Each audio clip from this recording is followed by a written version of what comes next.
I love this one. This was a kind of person wrote this question was kind of making fun of themselves when they said it, but I'm going to say it here easily. Is it cheating to use parchment paper in my pan or on my pizza stone? I'm going to tell you that one of the greatest things about baking is that experimentation, right? If you're going to love to do something and you're going to want to do it over and over again, you got to have some successes along with your failures. And using a piece of parchment paper, in my opinion, if you're brand new, is going to give you a lot of success getting your pizzas or your breads into the oven.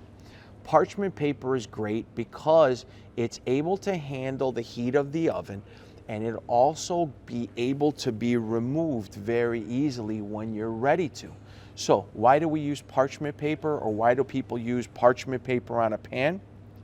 Because it'll allow you to stretch that dough on the pan, and then if you're using it in a pan, it's very easy to release and then peel it off, and you don't have to worry about the dough or the pizza crust that you're making sticking to your pan. A lot of times, especially if you have a brand new pan and it's not seasoned or hasn't gone through its life of making enough pizzas, sometimes when you take that crust out, you'll have to kind of chisel at it a little bit, right?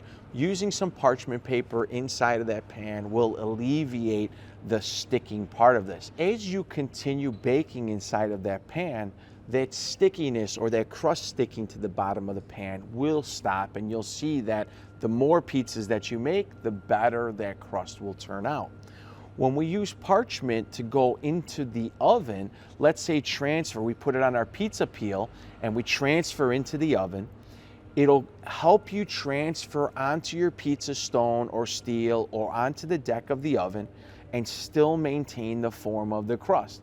And then once that crust is set, sometimes we'll take either the pizza off of the paper and go directly onto the deck or onto your stone or steel, or we'll leave it there for the entire baking process and remove it at the very end.